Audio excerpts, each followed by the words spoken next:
Okay, well, hello, everyone. This is our final Data Trust Salon for the school year 2021. And we are very fortunate to have Astha Kapoor, who is the co-founder of Opti Institute, which is a research firm examining the interface between tech and society. Astha is leading the Data Economy Lab. She works on data governance, basic income, digitization of welfare, work, and social architecture of technology. She has experience in research, future state and SIWA, consulting, microsave, Dahlberg advisory, APPI, and government planning commission. Today, she's going to talk about data as it is increasingly understood as a relational and collective good. Existing individual-centric frameworks for data rights and protections are insufficient as they do not recognize these qualities of data and atomize our digital experience. This makes it difficult for people to negotiate the data economy meaningfully. And this is, this is kind of like preaching to the choir, because that's one of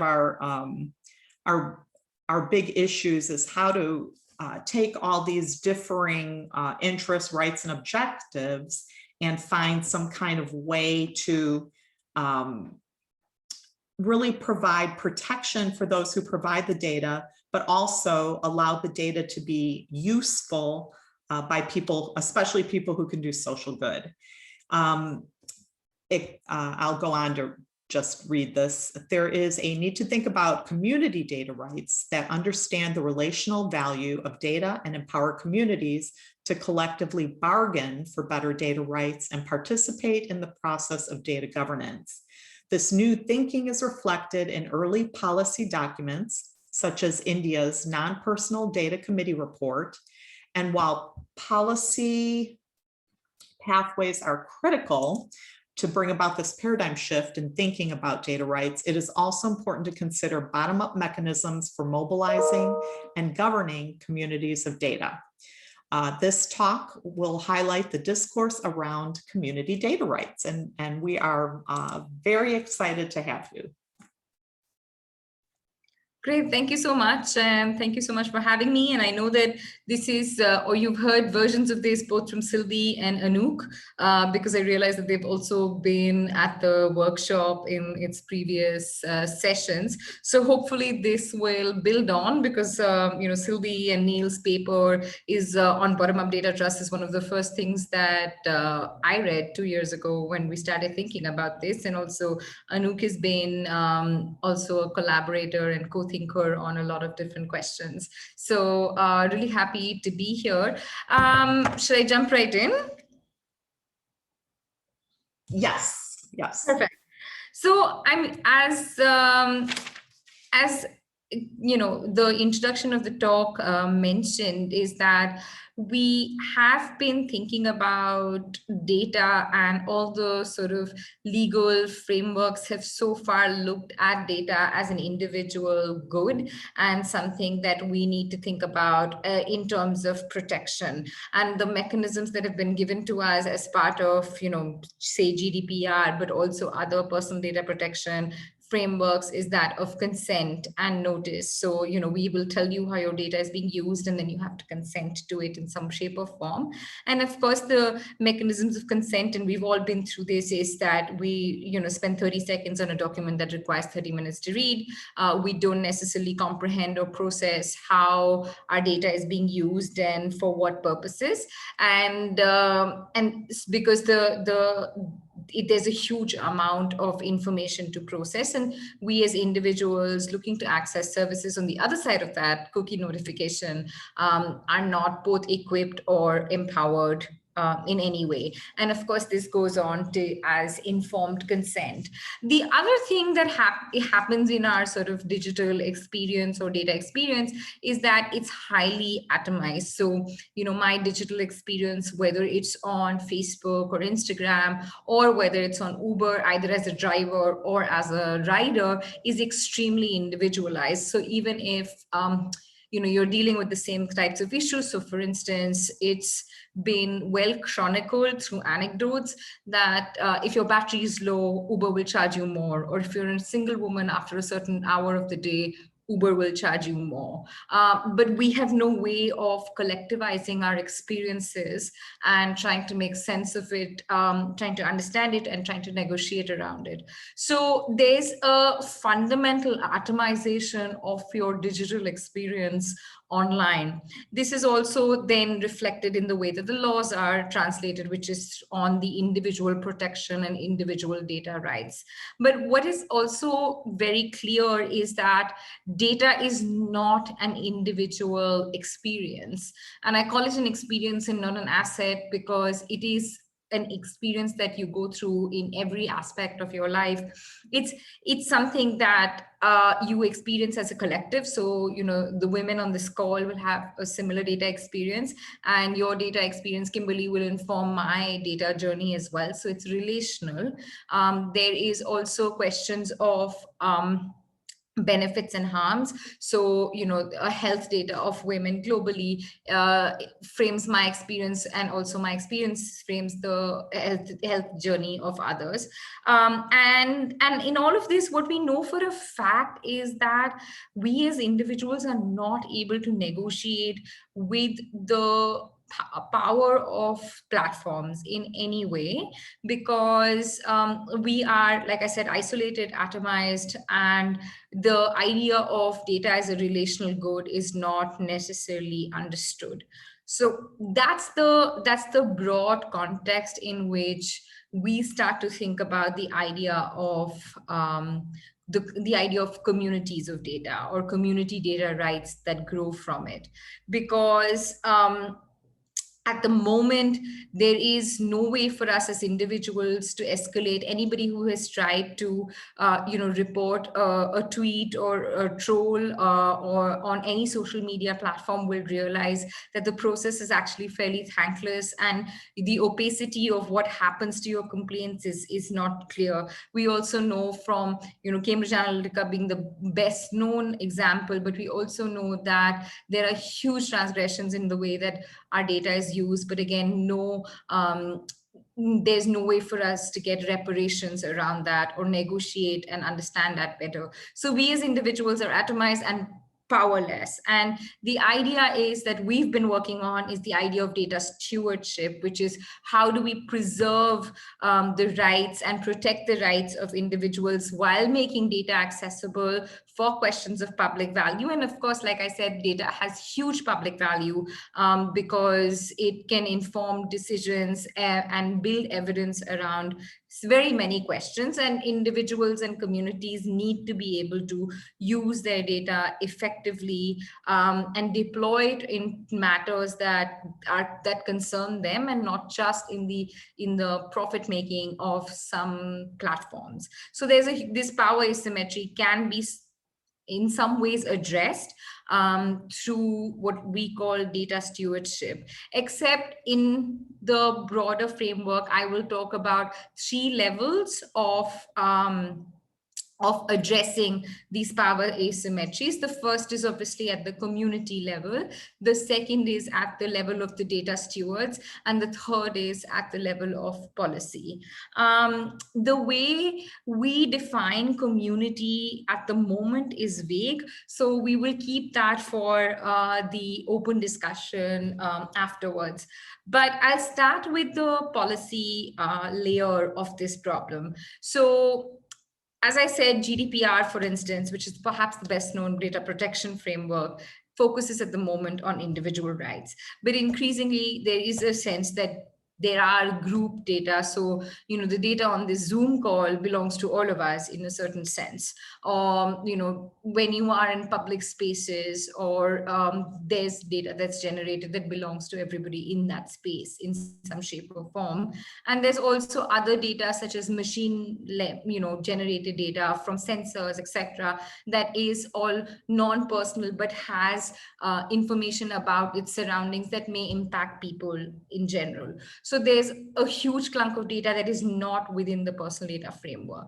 Now, what the government of India did is they started to build a committee report on non-personal data just to deal with all of this complexity. And what this report came up with, and it's not law just yet, but it says that there is a category of non-personal community data that belongs to groups of people, and therefore groups of people need to be empowered in some shape or form to draw both value from this data as well as prevent harm emanating from this data. And that is in one of the, I think it's the only policy document that actually brings in the idea of community data rights very clearly. And we expect that it'll become, some kind of legislation over the next couple of years. It's still in deliberation, but it should see the light of day soon. Now, of course, that's at the regulation front. India is, of course, an early mover on this, but globally as well, the idea of group data is beginning to take shape. Group consent, community consent. Anuk has in fact written a really good piece on this. So there are aspects of this that are beginning to come in, but haven't necessarily found resonance. In the Data Governance Act of the EU that came out late last year, they do talk about data cooperatives in passing, but it really still needs to take shape and form. So on the policy side, things are a little bit slower, but again, it's something that needs further articulation. Now, coming to the next level in terms of stewardship, which is the core of what we do, we are trying to define these mechanisms, like I said, that can unlock the value of data and safeguard rights, give people greater participation on their on questions of data, and be able to collectively bargain. And we've been examining, and I know this group is very familiar with data trust, so I won't dwell on that, but we've been examining mechanisms and governance mechanisms that allow groups of people to come together and co-govern data, either within themselves or through a trusted intermediary in the form of a trust. And we do that so that it's important. What this does is it actually enacts the idea of the group rights. It also enables these groups, cooperatives or trusts, to negotiate on questions of rights. So I'll give you an example. Drivers on Uber are being managed by the algorithm. They don't have any visibility into how their data is being collected, used, managed, what this means for their ratings, for their remuneration. And like I said, every experience is atomized. But if drivers were to come together in a data cooperative, and we're seeing some of these examples out of San Francisco, there's a data cooperative called Driver's Seat that is trying to do some of this, which is to collectivize that experience, to make that data available and visible to drivers, to give them greater access and agency over how their data is being collected, and so that they can make informed decisions about where they would want to take a ride, where they would not want to do it, which app they should use, which app they should not use, and actually optimize for their own interests using their data. So there is a possibility of drawing huge amounts of value from sharing this data experience, and data cooperatives are a way to do that. I say cooperatives because that structure, the cooperative structure, is something that has been tested in different aspects of collective experiences. It's helpful when there's a somewhat homogeneous group that is working towards the same goal and has similar experiences, and also gives has a ready reckoner for collective decision making. So whether it's by one member, one vote, or through its representation, etc., all of that can be worked out through the cooperative. And what's also interesting is that the cooperative has a certain responsibility towards its members to make sure that their interests are safeguarded, to make sure that no harm comes their way. And it's a good way of negotiating with a third party for instance, Uber or Grab or Lyft, etc. So that's one way of thinking about collectivizing rights and managing decisions on data together. And that's through the cooperative framework. The second framework, which, like I said, a lot of people in this group have heard about, is data trusts, where you have a trusted fiduciary who is responsible for the data rights of a group. This example doesn't necessarily exist in the quote unquote wild.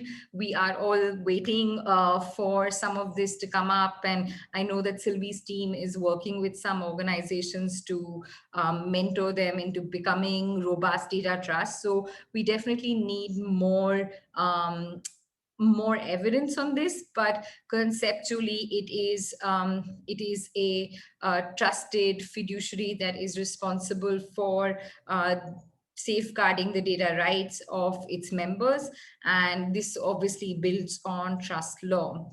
So, and then there is a third mechanism which isn't entirely focused on group rights, though it can be, which is the idea of the personal data store, which is that you as an individual can store your data in this vault and share it with who you want and not share it with who you want. And the sharing can happen collectively, and you can choose to do it in whatever ways you want, but it's focused a lot on protection of individual data and not necessarily on collective bargaining. So, but it does recognize the need for greater agency on rights. We're also exploring other stewardship mechanisms that are not necessarily focused on collective rights, but are focused more on making data accessible in a safe, secure manner, such as collaborative. So, 3 or 4 organizations can come together, decide how data will be shared between them and outside to third parties, and govern them accordingly. And these collaboratives will also have a fiduciary responsibility to the individuals whose data it is. But that's not relevant to this particular discussion. So I'd really like to focus on data cooperatives, which, like I said, exist, for instance, in the gig economy with driver's seat. They also exist in purposes such as, deploying group data for research. So there are organizations that are bringing together, say, patients of a certain disease that want more research on their questions, and come together, bring their data together and send it out to researchers, either for a monetary return or for drawing value out of a specific question they might have. So these are some of the, so research, collective bargaining, and better governance in groups, better negotiation with platform are some of the ways in which community rights are exercised through data cooperatives. And then finally, the last layer, which is something that is perhaps the least clear to a lot of us who are working on this, is how do we embed all of this in communities? I mean, it's all well and good to say that data cooperatives are a good idea and, community rights are a necessity and we should start thinking about enacting them. But where do we go from here? And that's where I think we have the least amount of visibility, largely because this seems like something that has to emanate from communities. This seems like something that needs to be embedded in communities. But of course, recognizing that a lot of communities don't have that kind of sensitivity at the moment on questions of data, like largely because the harms that come out of data are fairly distant, and they're not, they're not physical, and it's very hard to quantify them. And also the harms that you face would be different from the harms that I face. So building that shared journey is a little bit complex. And therefore, the communities where you see this happening are communities that actually have a shared offline experience, like drivers on Uber or patients of a certain disease, because that shared experience seems at the moment to be fairly critical for any kind of mobilization around data. So we've been thinking about embedding questions of community data rights with organizations that already work with organized community groups. So for instance, farmer collectives or women collectives that are tied together through credit unions or cooperatives, and are working together on small industries, etc. So we're trying to see how you can embed some of this thinking in existing groups, and also to make sure that the question of data rights doesn't become a siloed question within these communities, but is embedded in different parts of their work, of their health, and of their broader lives as they negotiate, whether it's social media or healthcare. So that's the objective of also trying to think through how this works on the community. And it's a little bit sort of on the other end, because we started from a very conceptual framework and now are trying to trickle it down to communities, and realizing that the fit is not as natural as we had thought it would be, because like I said, it's data rights are a complex idea to prioritize. But I just wanted to also highlight that there are other complexities when thinking about community rights. So of course, like I said, there's a regulatory gap. There's the fact that the models are all very conceptual, and the fact that there are, it doesn't have an immediate resonance on the ground. But also there are other complexities in terms of what quantifies as a community. How do you make sure that the interest of community A don't come into conflict with interests of community B? How do you make sure that the interests of minorities within a community don't get stifled through majoritarianism? So all the major questions of governance or of democracies exist also as we think through the idea of community data rights, and need to, I think that the next step for us and a lot of people who are working on these questions is to start getting to the ground, is to start testing some of these ideas in small scale pilots to make sure that we understand them clearly, and to bridge that gap between the conceptual frameworks to what actually works on the ground. And I think that the other piece of work that is absolutely critical to do is to start to embed these ideas in existing community organizations that already think of collectives. So there are lots of examples where, and of course, Ostom's work on natural resources and community governance or collective governance is a huge learning space for us. But again, because data is not tangible and it's not real in the way that natural resources may be, it's very hard to think about collective governance, even though, again, at least in the context of India, environmental stewardship is very, very popular. And, there are opportunities of collective governance that have been observed, but how to translate those on data is a complex task. So those are some of the big questions that we've been dealing with. And in order to try to answer that, we've done about 50 odd interviews with organizations that are building versions of data stewardship, and trying to see what the challenges are, particularly as you enact these fairly conceptual ideas. And of course, what we're learning is that uptake is a huge issue, because while everybody understands notionally that data rights are important and it's important to be part of these collectives, to actually enact them on a day-to-day basis is complex. So the what's in it for me question needs to be much clearer in order to both and I think in that context, having a regulatory framework that actually prioritizes community rights would be a good starting point, though I think we're a few years away from that. I'll pause there after my long ramble for any comments and thoughts anyone had. I have a question. So with the India's non-personal data committee report, is that specific to addressing community rights, or is that just a piece of where they're going with non-personal data? So it's definitely within the non-personal data framework, and the way it starts is that data has public value that needs to be unlocked, and communities need to be part of that journey, and therefore they start to sort of arrive at community data rights.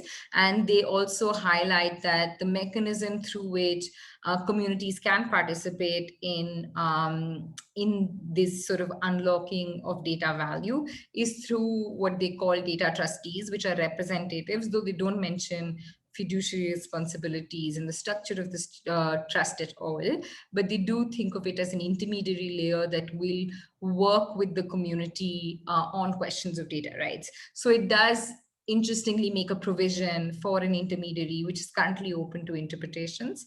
But to your question, it's very much within the framework of non-personal data, because personal data is individual, is what they've sort of like thought through, and non-personal data is community, which is an extremely problematic distinction to make, largely because, you know, there are questions of de-anonymization and harm that are very deeply embedded in non-personal data as well. But that's sort of glossed over. So with, for example, derived data that comes from a community but is used with machine learning, would that then be considered non-personal data? Yes, it will be. Okay. Yeah. Yeah. And but how far community rights extend is something that we need to think about, because I don't think that's not clarified. So it's very much de-anonymized community data in a certain way. And so they give examples of like information about a certain indigenous language belongs to that community. But then they also say that, you know, diabetes data about the whole country also belongs to the whole community of diabetics in India, which is very vague and entirely unclear. could you provide in the chat function a link to the report? Okay. And then while you're doing that, I do have a follow-up question, because it sounded like at the beginning of the presentation you had, and maybe I misinterpreted, but it sounded like you were saying the GDPR does not apply to derived data. No, I just said that the GDPR is focused largely on personal data at the moment. And so they do have a new, they have a new framework, which is for non-personal data flows. And from what I understand, I think versions of derived data would go in there. Okay, and that was from the end of last year, that one? Yeah, there are several documents that came out last year. So there was the non-personal data flows, I think, that came out at the end of 2019. And then last year there was the Data Governance Act, the Data Markets Act, and the Data Services Act, all of which touch on different aspects of data reuse. Okay. Thank you. Now, I have one more question, then I'll stop.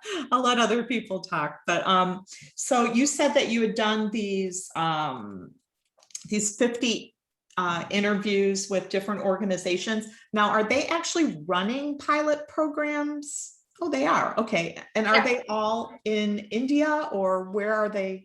No, they're all global. India has almost no examples of data stewardship at the moment. So we've actually relied quite a lot on, American and European examples, where it's been largely abundant. So a lot of them are actually, I want to say a lot of them are European, and in different sectors. You know, there's smart cities, healthcare, and labor rights. Those are the three big ones. And when I say big, each of them, I mean, healthcare is very abundant.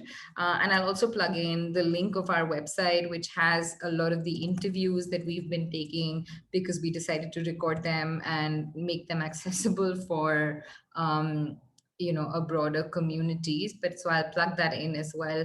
And what we're also trying to do with this is actually build some kind of an information tool that actually reveals the decisions or design choices, as we call them, that each different organizations have taken on consent, on access to third parties, so that we can actually make this information available to any organization that is contemplating data stewardship.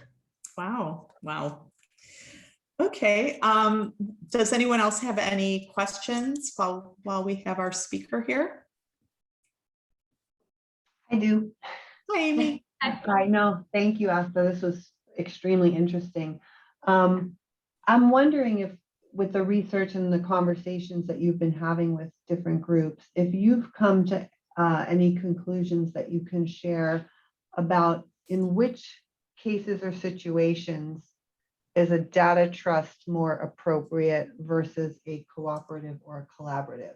And I know in your intro, you kind of talked a little bit about, some of those differences, but I would love to dig a little deeper on that if you have any insights to share. So I don't know where a data trust is more appropriate at the moment, largely because there's no evidence around it. So, I conceptually agree that it is a useful instrument, but I wouldn't be able to say where it's useful. I think a cooperative is, but again, notionally, I would imagine that a data trust, like a data cooperative, would be very helpful when it comes to collective bargaining and also making data accessible for research or innovation in a specific closed loop, and such that the trustee or the cooperative very closely manages access and purpose limitation.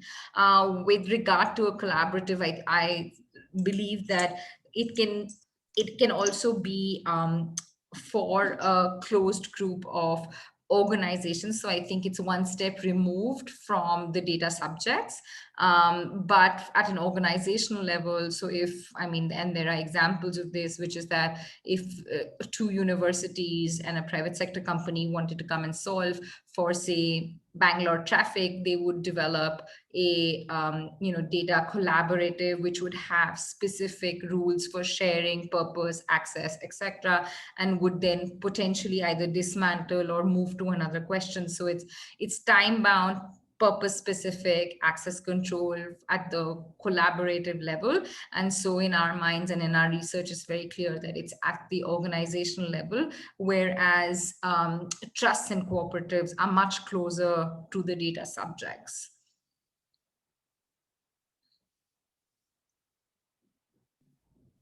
Great, thank you. That's very helpful. I have a question if no one else, but so with that in mind, well, first, thanks for not just winging it and taking a position, right? I like the fact that you're sort of doing what the Americans are now, or a lot of people are now calling sort of the sandbox approach of let's look what's out there. And so I really appreciate that approach, and thank you for the information. My question goes to, what do you see are next steps for you? Because the common question that I get is, okay, let's say we've decided, for sometimes some strange reasons, but we want to follow this structure. Are you hoping to dig in and develop some best practices in those areas, that type of stuff? Or what do you see as next steps once you get this stage done? So I think we've very much been in that exploratory and learning stage, and I'm glad you think that that's helpful, because we've been we've been a little bit, well, we've been very aware of the fact that we haven't put a stake in the ground, and largely because we haven't felt comfortable enough, because it's such a small space and such diverse examples. There's no template, there's no regulation, and there are almost no results. So, there's been no impact evaluation. We don't know what this really means in the long term. So we've been a little bit hesitant. So we've actually been on a road to discovery, which has been helpful, because I think what we've arrived at is that we need intermediaries, and we need intermediaries or stewards in different shapes and forms that will be, so, your healthcare steward will be different from your labor steward, for instance. So you may have a data trust, which is actually just focused on research, if that's possible. And then you may have a data cooperative which is negotiating with your employer or platform or whatever on questions of data rights. So I think that that's been our discovery. And I think that that's, at least for us, been that you need a quote unquote marketplace or an ecosystem where you can pick and choose different stewards for different purposes. So that's one part of it. And in an ideal scenario, and that's our vision for at least the next 5 years, is that to see some of these different models in play, and to see also, because then the question of how does an individual manage relationships with different stewards starts to come into play, which is not necessarily a concern at the moment. What we want to do is we want to start to instantiate some of this learning on the ground, because we think, and also again, sort of borrowing from this non-personal data committee report, they say that the trustee, and again, placeholder for steward or whatever, is going to be a non-profit organization. Now, what we've learned is that you need, like I was saying, you need a community at the back of this, and a community that has some sort of shared experiences, and a community that has some sort of shared concerns with regard to data rights. And what we are trying to do is to actually work with existing communities. We've narrowed down, and it's also a hard sell because it's very esoteric. But we are working with a farmer cooperative that works with fishery farmers that are, so they have non-personal data through sensors in ponds where the fish are growing, and then they have personal data on the farmers and their finances and ability to repay loans and all of that. And what they do is they put together the productivity data based on the analysis from the IoT machines and the personal data of the farmers, and then they ask financial institutions for loans. And then, it's interesting because this organization has realized that they're actually serving the role of a gate opener or a data extractor for the community, as opposed to their original purpose of safeguarding the interests of the farmers and making sure that that they are not exploited or extracted upon in any which way.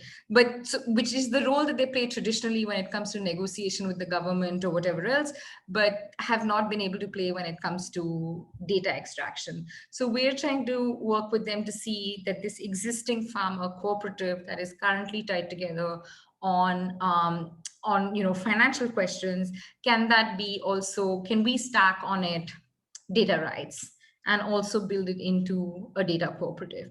And that's what we're trying to do, is to actually go behind, instead of creating new data trusts and new data cooperatives, we're trying to see how it's possible to embed questions of data in existing structures of communities, so that, because also data is not a siloed problem. You are going to have data questions in health, you're going to have data questions in your financial relationships, you're going to have data questions in every aspect. So there's no reason for you not to have them mainstreamed and embedded in every structure. You should have a steward as soon as you walk into a hospital. You should have a steward as soon as you go and ask for a loan. So we're trying to see how we can embed that. So that's the next step for us.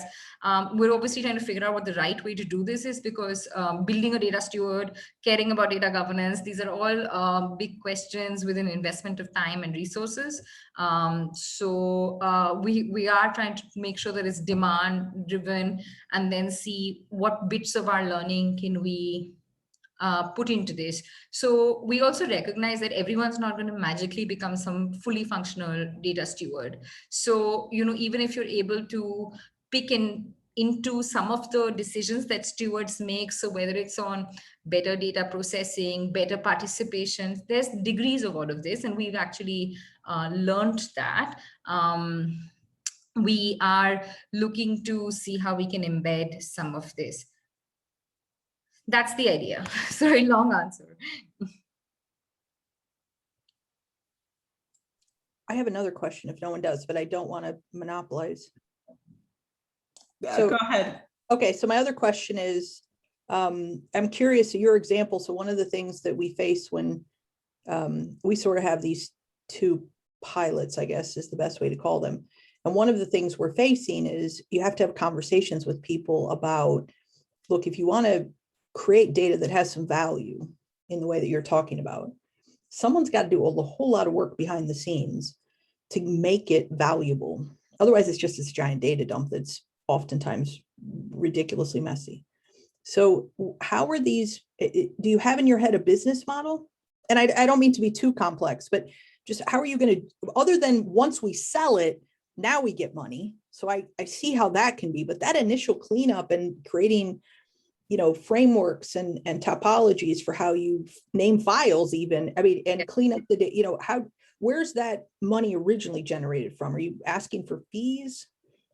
No, so at the moment, Aapti as an organization in our time is grant supported. So that gives us the opportunity to actually go out and do the experiments because we've been given the freedom to do that. But the business model question for data stewards is up in the air because we also don't want to recommend, and we're ethically very aware of the consequences of recommending data monetization. So we don't necessarily support that because it's likely that the people who need stewards the most are also likely to be perversely incentivized to sell their data, because obviously to be equal participants in the data economy, you need to generate tons of data and then make it accessible. So if you have a steward which is like resisting that data sharing, that may not work very well as a farmer in the middle of nowhere trying to access, say, customized products for yourself, etc. So I mean, so we're very aware of the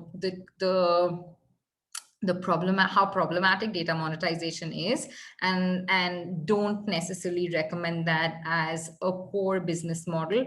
However, we recognize that that may be an interim business model. In an ideal scenario, you'd have members like you and I paying some sort of membership fees to your cooperative because you believe in their service, and you believe that the value that they're able to bring to you is worth the payment. And so it's a membership driven model like cooperatives are, so that the cooperative is not incentivized in any other way than to serve your interest, and is also sustainable. But again, it only makes sense when the cooperative is at scale. It only makes sense when you actually are able to sell the idea of the data cooperative. So it's very complicated, and there are no good answers. But I think at least in the immediate term, data monetization, but with a lot of checks, balances, accountability, transparency, and a lot of consultation from the community itself. Do you sell data to this versus that? What cause do you get behind? What cause you don't? So that process is absolutely critical.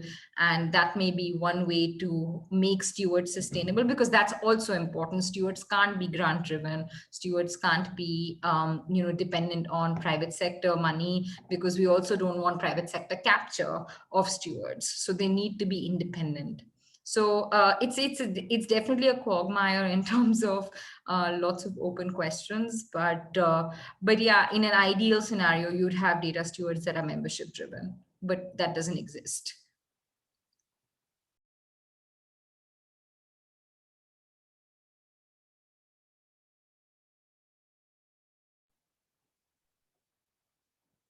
Other questions from people? Astha, did you have any questions for us? Yeah, I'd love to understand, like, some of the work that happens out of the Ostrom workshop. And, I understand the interest in data trust, but you also mentioned pilots. So I'd love to learn more about that. Sure, I can do that. So, so the workshop is much bigger than the data part of it.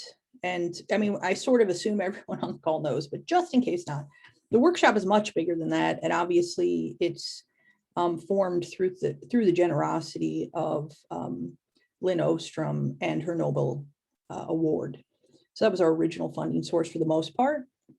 And Lynn and Vincent Ostrom are frankly prolific in writing about everything from polycentric governance to governance of digital rights, which at the time, if I recall correctly, they couldn't even conceptualize the digital rights. The internet was sort of a fancy new thing. And so thinking through this, unfortunately, got curtailed when Lynn and Vincent died.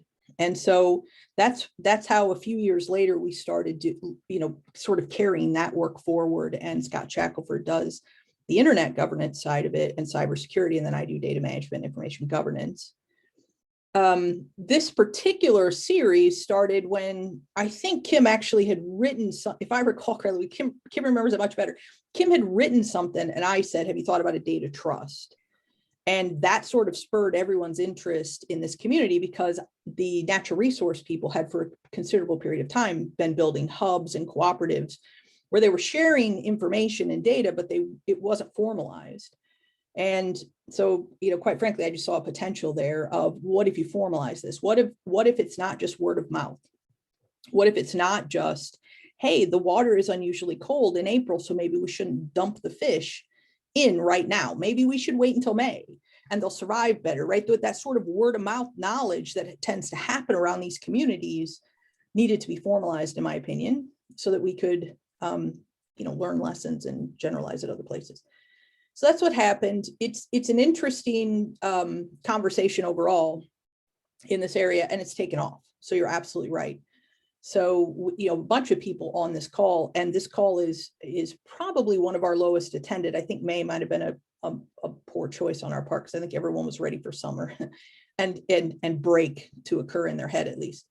But with that said, amongst this group is actually a very active group of people who are doing their best to set up something that is a cooperative, a hub, a trust, and we're all going through this. And, Amy's on the call. She's a perfect example, Sylvie and Neil, so there's a very large group of people who are all struggling with conceptually, this is a great idea, but actually putting it into place where it comes to the push of, okay, we've got to all sign a license, right? In the United States, this is all IP protected rights. Yeah, you can tell me I've got to vote, but it's my right. So how do I convey that? How do I get the licensing to share? And so there a lot of what's happening in this group, and will continue next year in the new academic year, is getting into the weeds, the nitty gritty of this, because we're all starting exactly like what you're saying. We're all sort of like, okay, this might be a great idea, or it could be a train wreck. It could be a disaster. And, but the key to it for me is to dig in and understand why this didn't work, and to not just reject data, cooperatives, trusts, or hubs outright, but to have a real look about, hey, to me, I always laugh and say health data needs to be in a trust. You need to have someone who's got a fiduciary responsibility to protect that information as if it's their own at a high level. Yeah, maybe I should do some research and double check that that's even reasonable and likely. So, that's what this community is trying to do, is dig in both to do a lot of what you're doing, but then to also be able to implement it in many different ways. And like I said, there's a lot of people now who call things sandboxes. And I think this group will move into sort of that community of, hey, who's got just a standard sort of boilerplate license that we could get a bunch of farmers who don't have a real interest or clue about this. So we want it to be fair, we want it to be reasonable, but we also want it to be a boilerplate, easy form. And that's going to take us, being attentive, because you don't just steal someone else's, licensing agreement or, that type of stuff without consequences. So that's what we're sort of digging in on, I think, and we'll do that in the next academic year, amongst other things. But that would be my hope. I know Amy's interested in several of these. She and I had an email conversation, I think this week, I don't remember. And then we're also doing a couple very specific pilots at Ostrom based on these conversations from the tech side. So I'm a tech geek more than anything. And I'm interested in, okay, if we create this data cooperative, can I push out notifications of, hey, vote? Hey, how do we create memberships? And I'm getting real pushback about the membership. I'm like, $2. I'm like, come on, guys, we can make some of them free, but you've got to pay for this, type of stuff. And, that type of stuff. So I'm big into the tech. If we're going to use tech to dump data somewhere, why don't we use tech to better connect the community and have them be an active voice and participant? And I think there's some democracy issues there as well, which is Vincent Ostrom actually, about democracy and voice and those type of things. Yeah. No, absolutely. Well, I should actually, brainstorm with you if we end up making this fishery cooperative, Absolutely.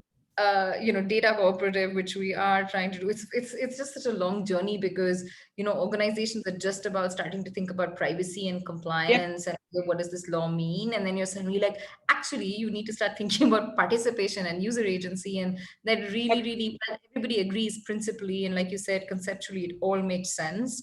But that fit with reality is really something that's boggling us as well. And every model that we think, Salu Scoop, which is a great data cooperative, has like 22 members. Driver's Seat that we talk about has 800 drivers. It's impossible to study at this scale, and I recognize very, very new space. But I think that more pilots, like you said, more sandboxes, and then pulling up from that, and that's also our effort, is to, can we templatize some of this at least to a certain degree, and then there can be a certain part of it that can be bespoke or, contextualize, etc. Yeah. So we're trying to do that. We're trying to build some sort of checklists. We're trying to, I can also Well, I was going to say, while you're, one of the reasons we started this, so there was a group of people, some of whom you know, that said, why are you doing this? A bunch of other people do this. And I said, that's the problem. What I want is, if someone's doing this, don't somebody else do this. Yeah. I wanted to build a community of people who are all committed to the same idea, but not fervently committed in some kind of religious zeal to a trust or cooperation. How about we think about this like researchers and start recognizing that there are many different forms that can be taken. Let's think about this, but let's work together, to have real answers for people who really need this. And so that's the purpose of this. All year we've been, or all academic year, we've been sharing what various people are doing, so that, like what you're saying, your website gets shared. So nobody does that now. Yeah.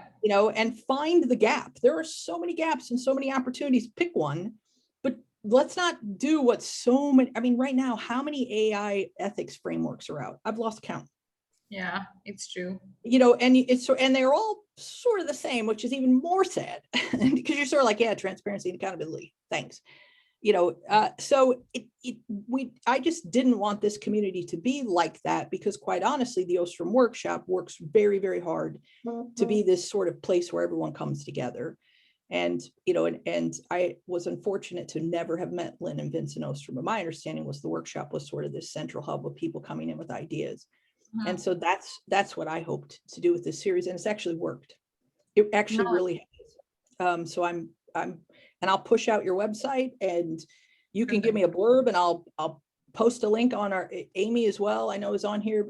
Happy to connect the community through a centralized website as well, and not repeat stuff. Just literally give me a blurb. I'll connect the link. Angie?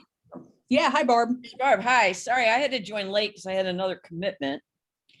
And so I missed part of the presentation. So I'm a little hesitant to ask some questions, because obviously I missed part of it. But a question did come to mind. In the framework that you have, I'm just wondering, do you have any role for government as a backstop in terms of enforcement of any kind of rights that helps protect against potentially, for example, some abuse among members of the group? I'm just wondering, because a lot of times, you try and settle things among each other, but is there any kind of outside backstop as any kind of potential enforcement remedy or whatever? I just, like I said, I apologize. I got on late, so I didn't fully be able to understand your framework. Do you understand my question? Yeah, I do, and I'll take a crack at it. But basically, I think that so of course there'd be governance mechanisms within the steward, which would be some sort of resolution mechanisms. But I think that the government needs to have a framework for harm within stewards, and that's also being discussed, like I said, in this non-personal data committee, which has also framed or recommended a new regulator called the Non-Personal Data Authority to deal exactly with some of these questions. Now, we don't know what that regulator would look like and how heavily will it weigh into the disputes within communities enacted through the steward.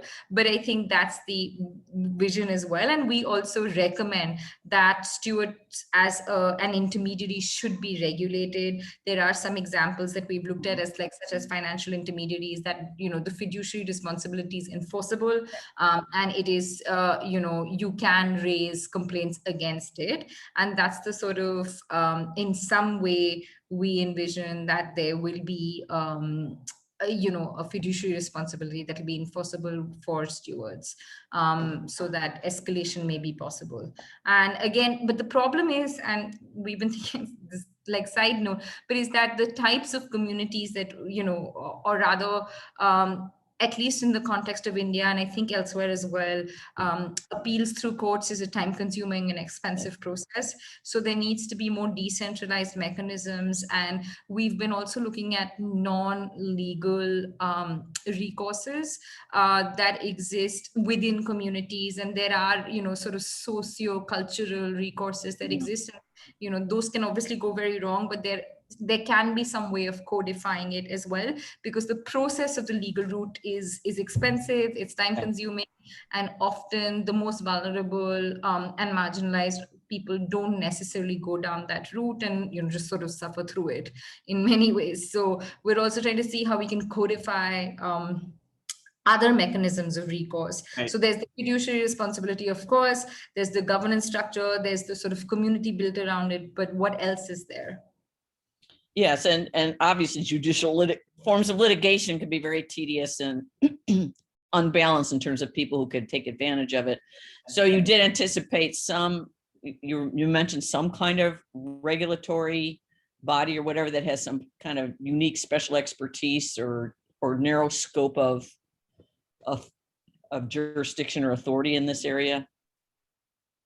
Yeah, so I mean, it's recommended, and I don't know what's going to what it's going to look like, but I think that dispute resolution for data stewards, and it's called data trusts in this document, and I've plugged the document in the chat, is likely to look into this. But again, this is an expert committee report that has been submitted to the government. It's only been through 2 rounds of public consultation. It's very rudimentary, it's very high level, but it's a start in terms of trying to have this conversation from a regulatory perspective, which is, many steps ahead in terms of other jurisdictions that are talking about it. So we're taking it all with a pinch of salt, because we don't know. And also, again, in the context of India, we're going to have a huge issue with regard to the multiple regulators, because we are recommending a personal data protection regulator who's going to look at any harms that come from, possible lapses on personal data. Now, this one is being recommended for non-personal data. We also have, an antitrust regulator or a competition regulator. So we have a Ministry of Electronics, and then we have sectoral regulators. So it's like, it's Yes. too much in the space. And of course, data rights are getting embedded everywhere. So it's likely to also be the regulatory nightmare. Yes, that's what's tricky, is that you can get a proliferation then of different kinds of regulators, different things, and then and each one becomes interested in maybe expanding their own turf. Yeah. So it can get confusing. So there is a polycentricity involved here with government itself. Exactly. And so how to get the right niche, if you will. Okay. Thank you.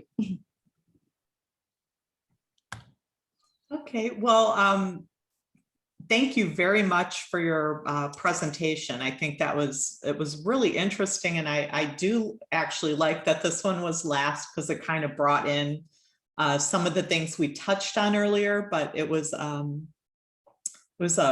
bit more practical in what you were actually addressing. So thank you so much. We really appreciate it.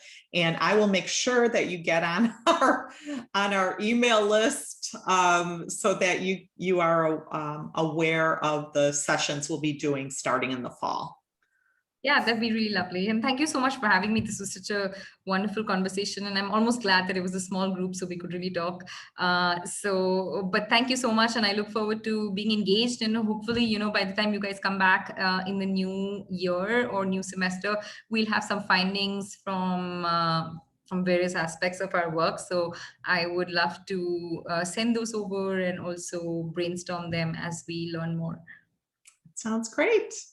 Well, Perfect. Thank you. And everybody have a good summer if I don't see you before the fall. Bye, everyone. Have a good summer. Bye-bye.